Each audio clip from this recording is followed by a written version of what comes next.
Bienvenidas y bienvenidos al podcast de Últimas Noticias. Les habla Elga Malavé desde Caracas, Venezuela. Hoy es viernes 23 de abril y les contamos todo lo ocurrido en la 27ª Cumbre Iberoamericana en Andorra, en el análisis semanal de nuestro director de contenidos, Alberto Cova. Además, conversamos con la profesora Pascualina Curcio sobre cómo ha sido la distribución de vacunas en el mundo hasta este momento. Y en nuestro segmento musical estrenamos el tema de Amaranta Pérez, Mi Niña de la Sabana. Bienvenido, Alberto. El miércoles pasado se reunieron 16 países en la Cumbre Iberoamericana. ¿Cómo se desarrolló este encuentro? Gracias, Elga, por el contacto. Te saludo en forma cordial. También saludo a la audiencia del podcast de Últimas Noticias. Efectivamente, tal como mencionas, información relevante de esta semana fue la participación de Venezuela en la 27ª Cumbre Iberoamericana que se desarrolló en Andorra, un pequeño estado cuyo idioma oficial es el catalán, localizado en los Pirineos, la cordillera que marca el límite entre Francia y España. Las cumbres iberoamericanas, creadas en 1991 por iniciativa de México y España, reúnen a 19 países de América Latina, más España, Portugal y Andorra.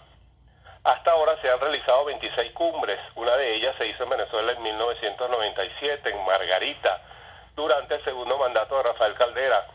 No suelen ser reuniones noticiosas. Lo que más se recuerda de estos encuentros iberoamericanos fue el intento de asesinato contra Fidel Castro, ocurrido precisamente en Margarita en 1997. En esta ocasión, para la cumbre de Andorra, el tema preferido de la mediática internacional fue la participación del presidente de Venezuela, Nicolás Maduro, quien obviamente fue invitado al evento a pesar de que España, Portugal y muchos países latinoamericanos presentes dicen públicamente que el presidente de Venezuela es otra persona. En principio, el gobierno venezolano informó que el presidente hablaría en la plenaria, con lo que creció la expectativa sobre lo que diría Maduro y los medios se llenaron de noticias sobre el presidente, quien al final declinó su participación en la vicepresidenta Delcy Rodríguez. Y todos estos comentarios en los medios y en las redes sociales hicieron que el mandatario de Venezuela se convirtiera en el ausente más presente de la cumbre de Andorra. Por su parte, Delcy Rodríguez, durante su intervención, respondió a cuestionamientos del presidente de Colombia, Iván Duque, contra Venezuela, recordándole que esta nación tiene 70 años sufriendo las consecuencias de la guerra en Colombia y nunca ha salido de pedigüeña a solicitar recursos a la comunidad internacional para atender a los millones de colombianos que han huido de la violencia en su país para establecerse en Venezuela. Además, Delcy Rodríguez le dijo en su cara al presidente de Portugal que devuelva los 1.500 millones de euros del erario público venezolano que tiene retenidos ilegalmente un banco portugués, fondos que se requieren con urgencia en Venezuela para atender la emergencia de salud derivada de la pandemia. Finalmente, como un aspecto positivo de la 27ª Cumbre Iberoamericana, comentaría que la mayoría de las intervenciones mencionaron la desigualdad que existe en el acceso a las vacunas contra el COVID-19, debido a que los países ricos acaparan la producción y dejan a las demás naciones sin la posibilidad de inmunizar a sus poblaciones, asunto en el que también coincidió nuestra representante Delcy Rodríguez. Gracias, Alberto, por este análisis. Gracias a ti, Elga. Volveremos a un nuevo contacto. Al inicio de la pandemia, el lema era: o nos salvamos todos o no podremos vencer al virus. Pero apenas comenzaron a aparecer las primeras vacunas, las farmacéuticas y los países ricos se alejaron de toda filantropía para sumergirse en una batalla que ha terminado manifestándose en una injusta distribución y en un negocio. Conversamos con la profesora y escritora Pascualina Curcio al respecto. Bienvenida, Pascualina. ¿Hay relación entre el negocio de las farmacéuticas y la distribución de las vacunas? Bueno, en primer lugar, un saludo a todas y a todos quienes nos escuchan. Además, agradecer el espacio. Bueno, efectivamente, sí hay una relación entre el negocio de las vacunas y el acceso a las vacunas. Y es eso, es un negocio las vacunas, es la mercantilización de la salud a través de las vacunas y en general de los medicamentos. Y eso tiene que ver con el mecanismo a través del cual se producen y distribuyen las vacunas. Y es que está en manos de grandes monopolios a nivel mundial, que además son monopolios legales. ¿Qué significa eso? Que los propios gobiernos autorizan a esos monopolios, que no es cualquier monopolio, es el monopolio, repetimos, de bienes y servicios asociados a la salud. Ahora, ¿cuál es el mecanismo? Tiene que ver con el acuerdo de los derechos de propiedad intelectual que fue suscrito en el marco de la Organización Mundial del Comercio en el 95, en pleno auge neoliberal además. ¿Y en qué consiste? Que las empresas que desarrollen algún medicamento, algún material médico quirúrgico, algún bien, se le otorga la exclusividad de la producción y distribución por 10 años. Si ese medicamento, ese bien, tiene alguna modificación, empiezan a transcurrir 10 años más. Entonces le dan la exclusividad y por lo tanto el poder de producir y distribuir esos bienes, le dan el poder del monopolio y eso tiene un impacto importante en el acceso, tanto por la vía de las cantidades que se producen como por la vía de los precios. Estos monopolios pues tienen la capacidad y el poder de fijar los precios, más en este tipo de bienes que son bienes muy necesarios y muy difíciles de sustituir, es lo que los economistas llaman bienes inelásticos. Fijan el precio y por supuesto siempre van a tratar de fijar un precio alto porque el objetivo es maximizar las ganancias porque es un negocio. Y también tiene un efecto en las cantidades, son las que deciden cuánto producir y dónde distribuirlas, dónde colocarlas. Entonces eso limita el acceso, sobre todo a quienes no tienen los recursos suficientes en función de ese precio y también, y es lo que está pasando también con lo de la vacuna, si no hay cantidades suficientes. ¿Qué impide controlar la actividad de esta industria? Que estas empresas, a pesar de la solicitud que se ha hecho en la Organización Mundial del Comercio desde octubre del 2020 por algunos países, no quieren ceder la tecnología y el conocimiento para la producción de la vacuna, porque ellas apelan a su derecho de propiedad intelectual. Siempre hemos dicho, bueno, el derecho de propiedad intelectual no puede estar por encima del derecho a la salud y a la vida. Sin embargo, estas empresas apelan a ese derecho para mantener su exclusividad y su monopolio. El director de la OMS ha dicho que estamos produciendo al 30% de la capacidad instalada de las vacunas. Si estas empresas cedieran su tecnología y conocimiento, otros laboratorios a nivel mundial, otras empresas pudiesen producir de manera masiva la vacuna y no afectar justamente el acceso a estas vacunas, ¿no? Hay un aspecto importante que tiene que ver con los derechos de propiedad intelectual en general, pero sobre todo en medicamentos, y es que la justificación es que si no hubiese una patente, entonces no hubiese incentivo para invertir recursos para la investigación y el desarrollo. Eso no necesariamente es así, y particularmente porque los recursos para la investigación provienen principalmente de los gobiernos. Y la vacuna contra el COVID, bueno, no se escapa, digamos, de ese funcionamiento histórico de la industria farmacéutica. De los 13.900 millones de dólares que se han invertido para la investigación y el desarrollo de la vacuna contra el COVID, 8.600 millones han sido financiados por los gobiernos, 1.900 millones de dólares por empresas sin fines de lucro y solo 3.400 millones por el sector privado y las propias industrias, ¿no? Los gobiernos no solo financian la investigación, sino que además le garantizan el mercado a estas empresas en la medida que son principalmente las que los gobiernos adquieren estas vacunas. De hecho, ya han preencargado 10.300 millones de dosis los gobiernos y por supuesto los gobiernos de países con mayores recursos, ¿no? Y hay otro aspecto importante en este tema, y es que cuando se estableció el acuerdo de los derechos de propiedad intelectual en la Organización Mundial del Comercio, en el año 2001, se acordó que estos derechos pudiesen flexibilizarse en casos de emergencias de salud pública en los países. Y en ese momento se trató ese tema sobre todo por el caso del VIH. según los acuerdos, cualquier país, si decretaba alguna emergencia de salud pública con alguna enfermedad, podía, digamos, se podía permitir la exención de esas patentes y producir el medicamento. Bueno, qué mayor emergencia de salud pública, ya ni siquiera de un país, sino que estamos hablando de una pandemia. Es decir, son todos los países del mundo los que están siendo afectados por este virus.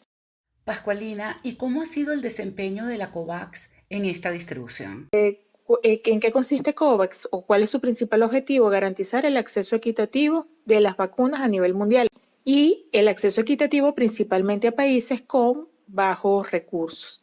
¿Qué ha ocurrido?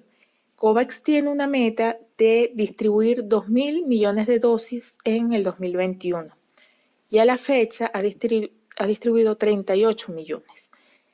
Es una diferencia muy grande, digamos, para las metas planteadas. Ahora, ¿por qué? Entre otras razones, porque no están disponibles las vacunas.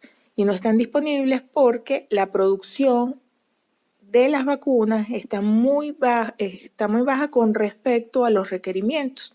Somos 7.000 millones de personas en el mundo. Y los laboratorios que han investigado y desarrollado esta vacuna, pues no tienen la capacidad de producción masiva. El director de la OMS ha dicho que estamos produciendo el 30%, por lo tanto, si se cede la tecnología y el conocimiento, otros laboratorios pudiesen producir de manera más rápida y mayores cantidades para el acceso a la vacuna. Entonces tiene que ver principalmente por el tema de cantidades de producción, cantidades disponibles y los requerimientos al mismo tiempo. A la fecha se han administrado en el mundo, no por el mecanismo COVAX, sino en general 128 millones de dosis, de los cuales 38, decíamos, han sido distribuidos por COVAX, y de esos 128 millones de dosis, 3/4 partes se han aplicado a los 10 países más desarrollados. Hay países, se dice que en esos países desarrollados una persona es vacunada cada segundo, pero hay otros países menos desarrollados que ni siquiera han iniciado el proceso de vacunación. ¿Cuáles son las regiones más afectadas? Son los países menos desarrollados, ¿no?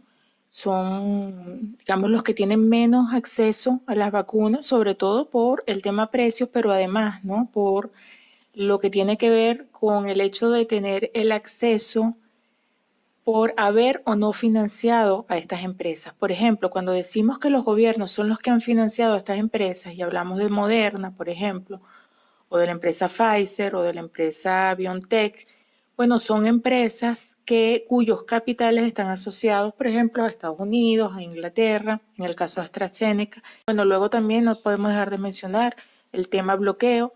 Los países también más afectados son los que hemos estado bloqueados, que además de todo lo que ya mencionamos, pues se nos dificulta por el bloqueo. Como decíamos, mientras en los países desarrollados una persona por segundo es vacunada, hay países en el mundo que ni siquiera han iniciado la vacunación. Para finalizar, Pascualina, en este contexto, ¿podremos superar la COVID-19? Bueno, superar la COVID-19 pasa por la justa distribución de la vacuna. Quizás sin una justa distribución de la vacuna va a costar más tiempo, va a costar más vidas, porque recordemos, mientras más lento se vacune, más personas son contagiadas diariamente, personas son contagiadas y también fallecen.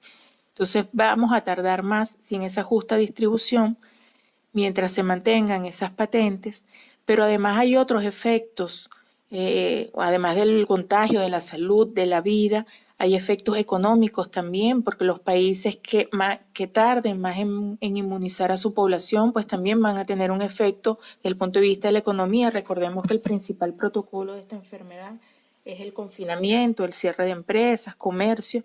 Entonces también tiene un efecto, y tiene un efecto también sobre la propia enfermedad, porque al mantenerse los índices de prevalencia, permite que además este virus mute y se vayan generando todas estas variantes.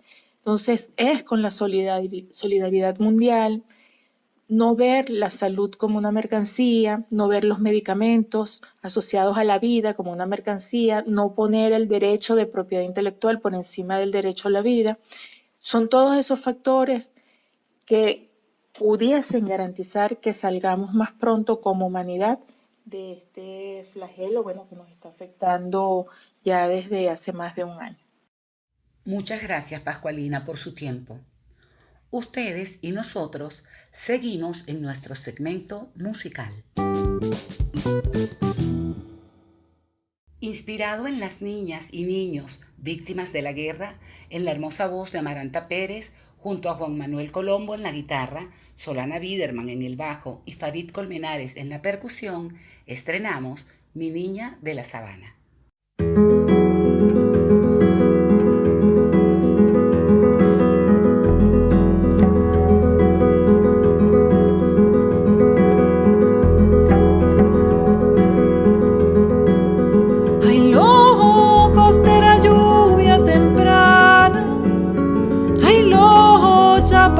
Del firmamento, ay lojo que queda calvo en el cuento, ay lojo de mi niño de la sabana, ay lojo mi montaña es una ruana, ay lojo por donde abajo y arriba y resguarda los olivos que aún expanden sus alas como las mares sus algas, porque así son los antiguos.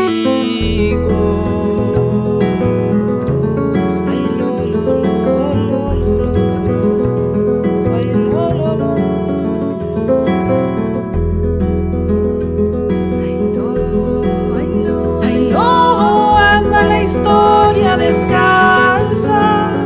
Ay, lo, y correteando charquitos, ay lojo, tú construyendo barquitos, ay lojo, que chapoteando se alzan, ay lojo, y allí se elevan los mitos, ay lojo, que bajan por una liana y se traen de la chacana secretos de noche oscura, qué virtuosa tu negrura, mi niña de la sabana.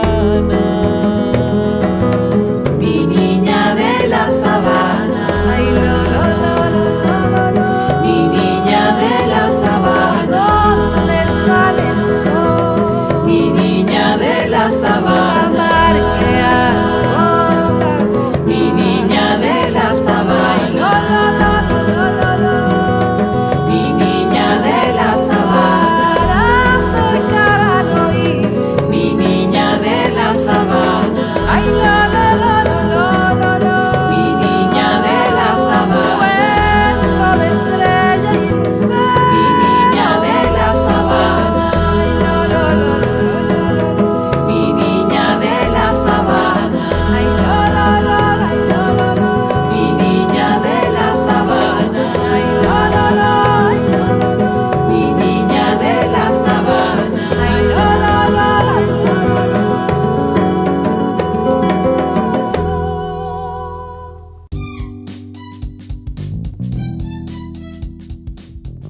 Con el alma erizada de emoción por nuestra maravillosa música, nos despedimos hasta la próxima semana.